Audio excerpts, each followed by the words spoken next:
Саламатсыздарбы, урматтуу телекөрүүчүлөр. Бүгүн биз ошол өткөндө кеп кылган Сагынбай Орозбаковдун чыгармачылыгына арналган маегибизди улантабыз. Бүгүн ошол Кытай жергесинде Суарда жайгашкан жайтактар же болбосо Манас шаары, Кутуби шаары, Санжы шаары, Мажык кыштагы, Карамай шаары тууралуу айтып берем.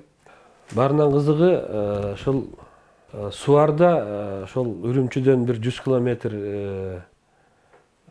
Карамайды көздөй, Кулжаны көздөй кетип аткан жолдо Манас шаары деген шаар бар. Бул шаар бүгүнкү күндө заманбап шаар. Манас шаарында окуу жайлары бар, өндүрүшү бар, жашаган эли бар. Ошо биздин Токмок шаарындай болгон шаар, жакын шаар. Сагынбайда чилтендер 40 чилтен. Чегеге Кутуби деп ат койгондо сенин чоролоруңдун эң берилгени, эң жакыны болот. Анан сени менен кыямат кайымга чейин бир болот деген саптар бар. Ушул жагынан алганда Кутуби шаары Манас шаарынын жанында 20 километр турат. Дагы бир жагдайды эске ала турган болсок, Кутуби же Чеге Манастан 2 жаш улуу. Манас атабыз 9 жашта болгондо чилтендерге жолукканда, Кутуби 11 жашта болгон. Эми парадокс. Манас шаарынан Кутуби шаары бир аз чоңураак. Бул дагы ойлонто турган жагдай. Манас шаарынын чет жакасында Көөнө шаардын калдыгы, чалдыбары бар. Ошол Көөнө шаардын чалдыбарынын бир бурчуна такта орнотуп койгон. Тактанын бетинде Тан империясынын убагында бул жерде аскерий черүүлөр турган шаар болгон деген жазуу бар. Эгер ушул жазууга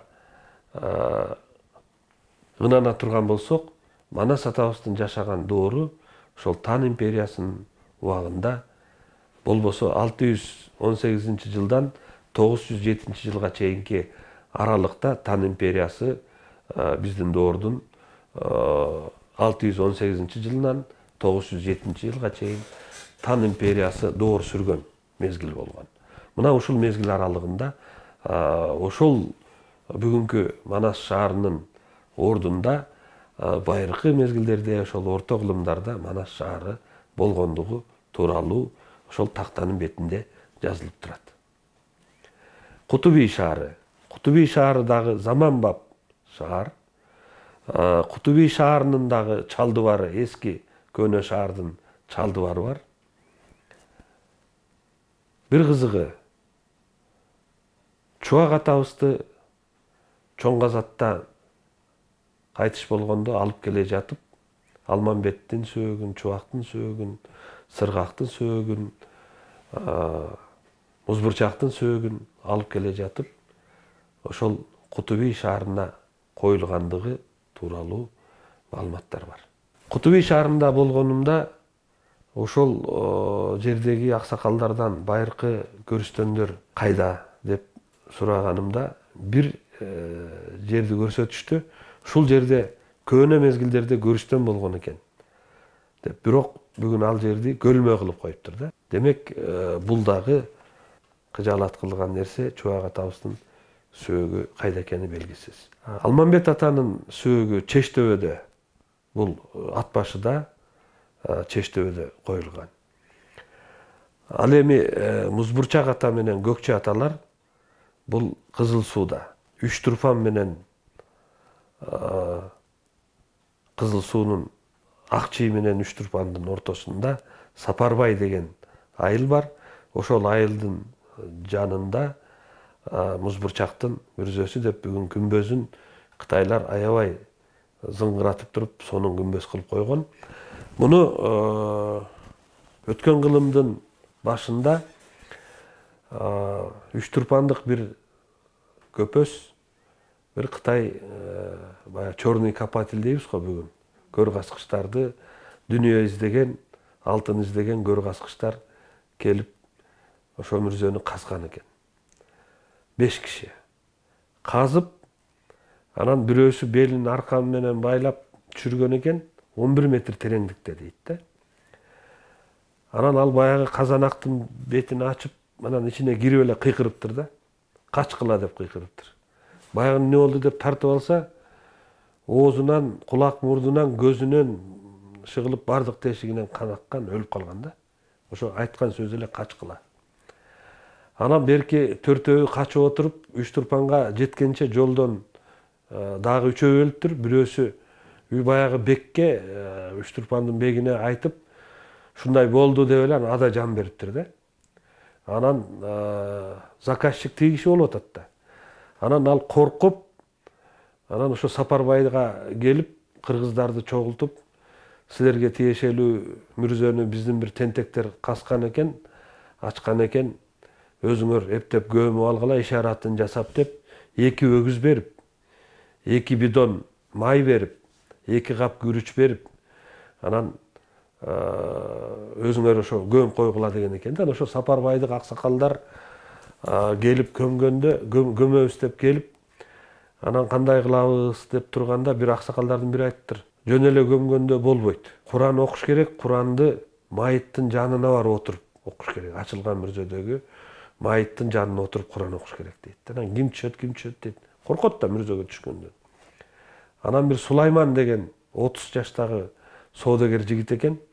Анан мен түшөйүн дептир. Анан баягы Сулайманды белинен аркан менен байлап түшүргөндө Сулайман отуруп күңгүрөнүп Куран окуп, анан кайра чыгарганда айтыптыр. Туугандар, бул байыркылардын айтканы жомок эмей эле чын экен. Башында, баатырдын башындагы шам өчпөптүр. Мен малдашты окунуп отурганда, мындай жаткан баатырдын көкүрөгү менин көзүм түшүндө болду. Ушунчалык алып экен, чоң экен. Келип түшүп көргүлө дептир да. Анан жазуу бар экен дейт, ташка чегилген аты. Буудай куулу музбурчак деп. Анан эч ким коркуп түшпөй коюшуптур элдер. Анан ошол Сулайман деген адам өзү кайра түшүп, казанагын жаап, анан көмүп, баягы мал союп, Куран окутуп, ошо көмгөн экен да. Анан ошол жерге Сулайман кийин келип бир там салып, анан ошол соодасын эме кылып, жыйыштырып, ошол жерде шайык болуп, өмүрү ошол жерде өткөн экен. Эми ошо Сулайманды көрдүм деген 3 адам менен жолуктум да. Сулайманды көрдүм деген. Бул Жүсүп Мамай аксакал, бул Хужунхуа деген Кытай окумуштуусу, бул Төлөк аксакал. Ошол Сулайманды көрүп, ошонун айтканын уктук деген да. Анан ортосунда суу агат, биягындагы мүрзөнү талкалап кетишкен да. Ал ошол ачылган боюнча калган. Эпос боюнча музбурчак менен көкчөнү экөөнү жанаша коюлган деп айтылат да. Балким ошол көкчө атабыздын мүрзөсүн талкалап кетишкендир. Ал эми сыргактын сөөгү бул Жүсүп Мамайдын айылында Меркеч деген айыл, бул Ак Чүй ооданынын Меркеч деген айылында бүгүн дагы мунун мүрзөсү чоң дөбө болуп, таштардан үйүлгөн дөбө турат. Аксакалдардын айтуусунда ушул жерде карт күрөңдүн эмеси, омурткасы бар эле, анан аттын башы бар эле, бирок муну кийин мергендер тоонун арасына үңкүргө алып барып салган деп айтышат да. Сагынбайдын манасында айтылган баатырлардын атындагы шаарлар мынакей бүгүн да турат. Бул шаарлар турган жер бир кезекте кыргыздын жери болгондугу анык. бүгүн Кытай Эл Республикасына карайт. Бул шаарларда мен Кытай Эл Республикасынын жетекчилерине өзүм ыраазычылык дайыма билдирип келем. Шаарлардын атын өзгөртпөй ошол бойдон калтырганында. Өзбекстандагы, Тажикстандагы, Казакстандагы, Кыргыз атындагы жерлердин көбүн алмаштырып коюшкан. Бүгүнкү күндө мисалы үчүн Тажикстанда Сайран деген айылдын үстүндө Манастын мүрзөсү деп айтышат. Тажиктин картасында да Гури Манас деп жазылган, Манастын көрү деп. Бирок айылдын Сайран деген атын булар Гүлбахор деп, Бахор деп, Гүл деп өзгөртүп коюшкан да. Анан Россияда Уралдан баштап Ракы чыгышка чейинки айрым аттар бүгүнкү күнгө чейин ошо кыргыз тилиндеги аттары, жер аттары, суу аттары сакталып калган. Ал эми ошол Кызыл Сууда Манас шаарынан 1,5 километр четте Манас дарыясы агат. Манас дарыясы узундугу 365 километрге созулган чоң дарыя. Бул маалыматтарды издеп көрсөм, Мухаммед Идриси деген географ болгон, 12-чи кылымда жашаган географ, араб географы. Бул Мухаммед Идрисинин жазмасында бул 1165 жылы жазган китебинде жазып атат. Кыргыздын жеринен Син мамлекетине, Син деп Кытай, Чин да, Кытай мамлекетине чоң-чоң 3 дарыя агып кирет деп. Алардын эң эле чоңу бул Манхас дарыясы деп айтат да. То есть Манас дарыясы. Демек, эгерде дарыянын аты 12-чи кылымда эле Манас дарыясы болуп аталган болсо, Манас атабыздын жашаган доору андан нары экендиги бир далил болуп бул дагы турат да. Сагынбай Орозбаковдун айтуусундагы көп баягы жомоктор, мифтер, булардын чындыгы бүгүнкү күндө чыгып атат. Бүгүнкү күндө жанагы терракот армиянын чындыгы чыгып атат. Ошондой эле мына жакында Атомкүл Осмонкулова деген бир мекендешибиз мезгил сабактары деген Шайдоот мезгил сабактары деп 6 томдон турган китеп чыгарды. Ошол китебинде сыр найзалардын сырын ачып атат да. Жана Мубакилдүү сыр найза деген сырын ачып берип атат. Бул жагынан алганда дагы бүгүнкү күндө ушул Сагынбайдын чыгармачылыгы көптөгөн биздин мекендештерибизге кандайдыр бир ачылыштарды жаратууга мүмкүнчүлүк түзүп берип атат. Анан өткөндө мен дагы бир атайын телеберүү жасадым Ак келте боюнча. Ак келте бул Манас атабыздын куралы, мылтыгы. Муну мылтык десе биз баягы кадимки эле мынтык катары эсептейбиз да. Манаста өзгөчө Сагынбайдын Манасында куралдын түрлөрү ушунчалык керемет сүрөттөлгөн. Замбиректердин түрлөрү. Демек, Манас атанын убагында замбиректер болгон экен да деп изилдеп болот да. Анан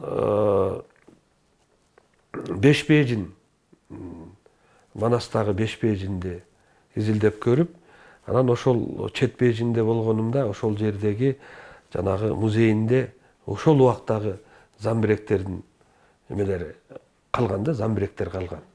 Ошо музейде турган. Анан буларды жазайыл мылтык деп, Сагынбайда жазайыл мылтык деп айтылат. Сагынбай боюнча дагы ошол беш бежинге баргандагы кызык нерсе бул Манас ата ошо чет бежинге киргенде, чет бежиндеги бир 90 коңгуроодун коңгураганы айтылат да. 90 коңгуроо дегенде биз эми баягы орустардын чиркөөлөрүндөгү коңгуроолорду билебиз да. Булар бир эметсе бир керемет өзүнчө бир музыка чыгат да. Ал эми мен ошондо элестетип жүрүптүрмүн да. Анан ошол чет бежинде болгондо жанагы 90 коңгурооду көрүп, анын коңгураганын угуп, анан таң калдым. Сагынбай кантип билди? Анан ошо 90 коңгуроодун коңгураганы бул өзүнчө бир керемет. Бул дагы Сагынбайда сүрөттөлгөн да. Сагынбай Орозбаковду муну 1-2 передача менен мунун бүтүрүп, муну Сагынбайды аягына чыктык чыгыш да кыйын. Сагынбай өзү айткандай, Ибраим Абдурахманов менен Манасты бүтүп атып, анан тамак жеп отурганда мен фильмге пайдаландым ошол жерин. Анан баягы эт тууралган 5 бармакты алып жеп отурганда анан ой Саке, бу Манасыңыздын канчасы жазылды дегенде мындай алып туруп Ибраимдин алаканына салып берет. Ушунчасы жазылды дейт да. Ал эми табактагы 5 бармакты мынчасы дагы айтылы элек деген нерсе бар. Эми ушул жагынан алганда бул Сагынбай өтө гениалдуу Манасчы. Сагынбайдын генийлиги мен жана 2 пример менен терракотовый армия менен эле айтсак бул гений экендиги көрүнүп турат да. Бул Сагынбай ошо 100 жыл мурда айтылган Манасында ошол терракотовый армияны кантип көрүп туруп, кантип сүрөттөп берген. Кептин баары ушунда. Бул жерде сыйкыр дейбизби, же болбосо бир кандайдыр бир керемет нерсе бар да. Муну далилдеш үчүн дагы көп изденүүлөрдү жасашыбыз керек. Кудай буйруса, мен ушул быйыл дагы мүмкүнчүлүк болуп калса, ошол терракотовый армиянын дагы жаңы эмнелери табылды, дагы кандай нерселер бар салыштырганга бул өтө мындай ыңгайлуу дагы жакшы шарт болуп атат. Бүгүнкү биздин 21-кылымдагы адамдардын, Манаска кызыккан, Манасты изилдеген адамдар үчүн өтө жакшы шарттар түзүлүп атат. Анан өзгөчө мына быйыл ошол Сагынбай Орозбаковдун 150 жылдыгы биз үчүн чоң ачылыштар жасай турган жыл деп айтсам болот да. Сагынбайдын генийлиги Байдулла Сарногоевдун бир ыры бар, Саякбайга арнаган. Ушу алмадай башына канча маалыматты батырган, бул кандай керемет дегенчи. Эми Сагынбайдын деле башы Саякбайдыкынан деле чоң болгон эмес. А бирок ошонун ичинде жаткан маалымат, ошону качан болбосун элдин алдына чыкканда ар бир окуясын айтып бергенде бири-бирин чаташтырбай, ошол ичиндеги адамдарды бири-бири менен баягы салыштырууда, айтып берүүдө чаташтырбаганы бул өтө керемет да. Албетте, ар бир элдин өзүнүн эпосу бар. Баягы чоң бу кичине эпостору бар. Индиянын Махабхарата дейбиз. Махабхарата 18 китептен турат, 18 бөлүмдөн турат да. Анан Махабхаратадагы окуяларды бүгүн Индиянын, Европанын окумуштуулары ой бул деген бүгүнкү күндө бул жомого мейли болгон окуя экен деп далилдеп, ошол Махабхаратадагы шаарды табышып джунглиден, анан ошол жердеги куралдар бул ядролук согуш болгондугу тууралуу ошо мындан 2000 жыл мурдагы, биздин доорго чейинки 2000 жыл мурда, мындайча айтканда 4000 жыл мурдагы окуяда ошол адамдар жанагы өзөктүк куралды пайдалангандыгы бүгүн далилдешип атат да.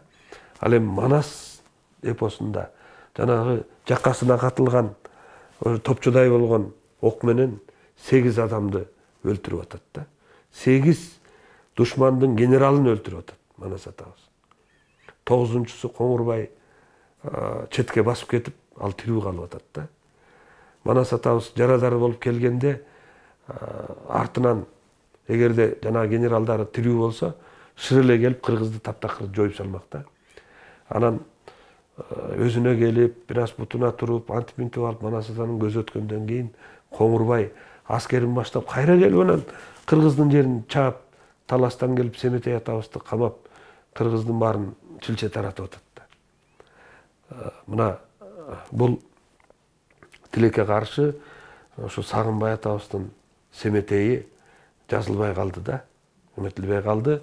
Могу жерде мына Саякбайдын 2 томдон турган семетейи турат. Бул дагы өзүнчө керемет чыгарма.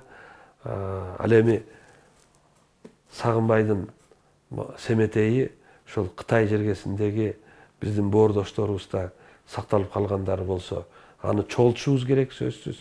Аны ушул биздин элге, Кыргызстандагы чоң кыргызга, алар бизди чоң кыргыз деп аташат, ушул чоң кыргызга, түптүү элдин адамдарына жеткизгенге биз аракет кылышыбыз керек.